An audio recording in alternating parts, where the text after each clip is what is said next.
Hello everyone, स्वागत है आप सभी का फिर से एक बार नई वीडियो में।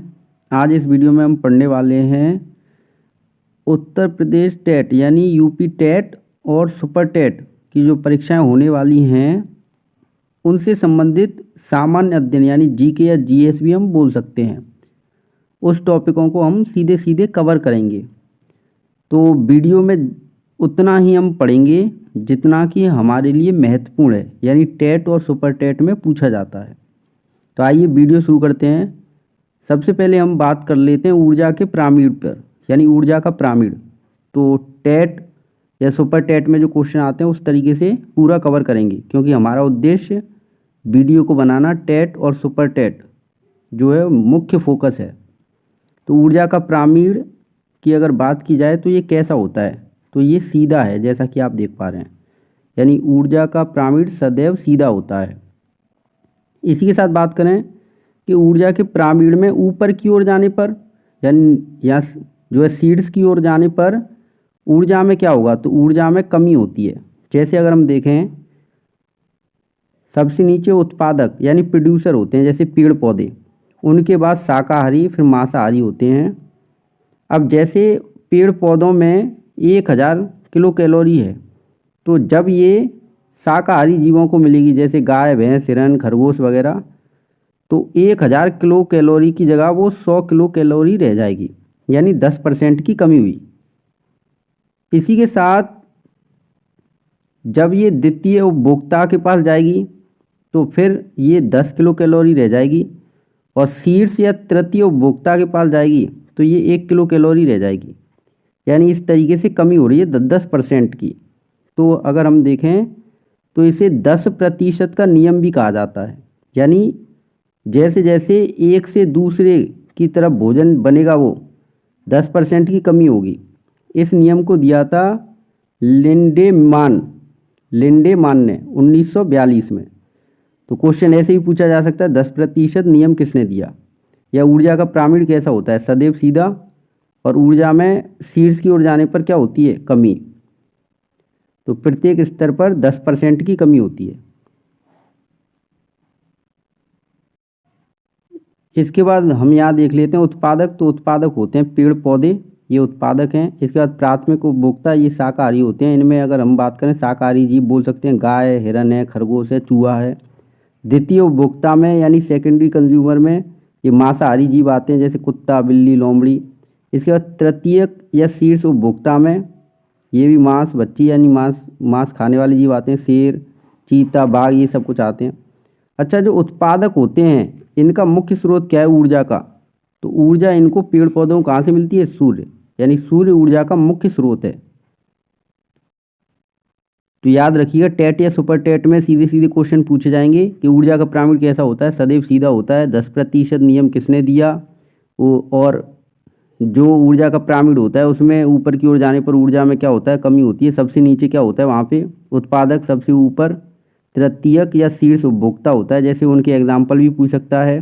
द्वितीयक उपभोक्ता प्राथमिक उपभोक्ताओं को खाते हैं, उनको पूछ सकता है। ऊर्जा में 10% की कमी आती है। इस तरीके से क्वेश्चन पूछे जा सकते हैं। तो ऊर्जा का पिरामिड कैसा होता है, तो ये क्वेश्चन आ चुका है पेपर में जो है। और भी अगर हम बात करें तो यहाँ पे इसमें से क्वेश्चन भी आया हुआ है। जैसे मौलिक अधिकारों की बात करें तो क्वेश्चन पूछा गया था मौलिक अधिकार कहाँ से लिए गए, तो इसका स्रोत अगर हम देखें तो अमेरिका, यानी मौलिक अधिकार कहाँ से लिए गए, अमेरिका से। अच्छा, ये संविधान के किस भाग में है, तो भाग 3 में है। अनुच्छेद की बात करें तो अनुच्छेद 12 से 35 तक, यानी आर्टिकल 12 से 35 तक है। क्वेश्चन आएगा मौलिक अधिकारों की कुल संख्या कितनी है, 6। तो सीधे सीधे हमें याद करना है कि मौलिक अधिकार कहाँ से लिए गए हैं, अमेरिका से। कौन से भाग में है, 3 में। अनुच्छेद तो 12 से 35 तक है। कुल संख्या कितनी है, 6।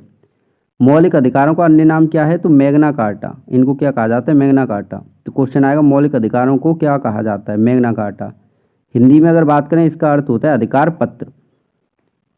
नोट पॉइंट देखें तो संपत्ति के अधिकार को 44वें संविधान संशोधन जो कि 1978 में हुआ उसके द्वारा समाप्त कर दिया गया। तो संपत्ति का अधिकार समाप्त हो गया 1978 में। नहीं तो ये मौलिक अधिकारों की संख्या कितनी होती, 7।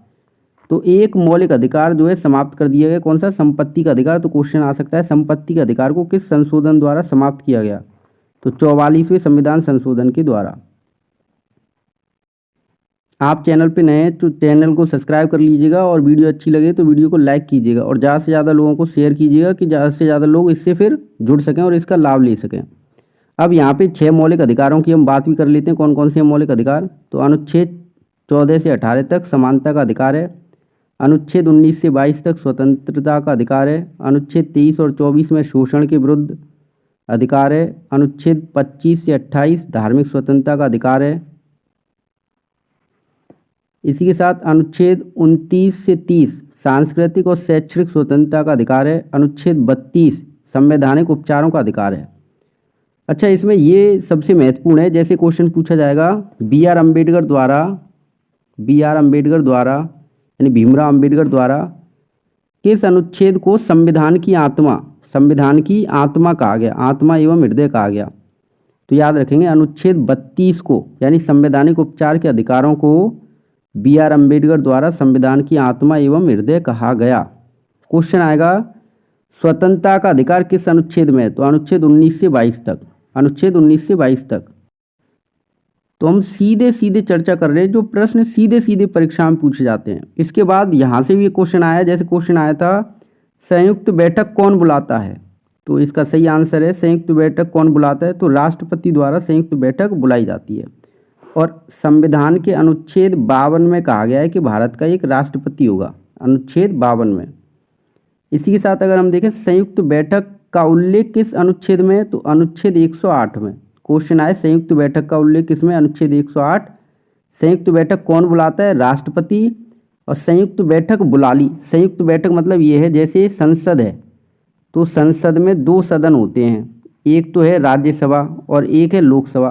तो इन दोनों की एक साथ बैठक होगी, इसे कौन बुलाएगा? तो राष्ट्रपति। और इस बैठक की अध्यक्षता कौन करेगा? सामने चेयर लगा के कौन बैठेगा? तो लोकसभा का अध्यक्ष। इसी के साथ इस प्रावधान को कहाँ से लिया गया है? तो ऑस्ट्रेलिया से लिया गया संयुक्त बैठक का प्रावधान। तो याद रखिएगा टेट में क्वेश्चन आया था संयुक्त बैठक कौन बुलाता है? तो राष्ट्रपति। ऐसे भी आ सकता है किस अनुच्छेद में? 108। अध्यक्षता कौन करता है? लोकसभा अध्यक्ष। जैसे कि वर्तमान में आपको पता है ओम बिरला हैं लोकसभा के अध्यक्ष, ओम बिरला। और इनका चुनाव राजस्थान के कोटा से हुआ है, यानी वहाँ से जीत कर आए हैं। संयुक्त बैठक का प्रावधान कहाँ से लिया गया? ऑस्ट्रेलिया देश से लिया गया है। इसके बाद बात करें प्रमुख दिवस के बारे में। यहाँ से भी 1-2 क्वेश्चन आते रहते हैं और आए हुए भी हैं। जैसे विश्व ओजोन दिवस कब मनाया जाता है? 16 सितंबर को मनाया जाता है विश्व ओजोन दिवस। विश्व पृथ्वी दिवस 22 अप्रैल को मनाया जाता है। विश्व जल दिवस 22 मार्च को मनाया जाता है। विश्व मानव अधिकार दिवस 10 दिसंबर को मनाया जाता है। विश्व स्वास्थ्य दिवस 7 अप्रैल को मनाया जाता है। और विश्व महिला दिवस 8 मार्च को मनाया जाता है। आपसे निवेदन है चैनल पे नए हैं चैनल को सब्सक्राइब कीजिएगा और वीडियो अच्छी लगी हो लाइक कीजिएगा और ज़्यादा से ज़्यादा लोगों को शेयर कीजिएगा। और आगे हम इस तरीके से टेट के लिए ये वीडियो बनाते रहेंगे, तो ज़्यादा से ज़्यादा लोगों को जोड़ने की कोशिश कीजिएगा। Thank you for watching this video.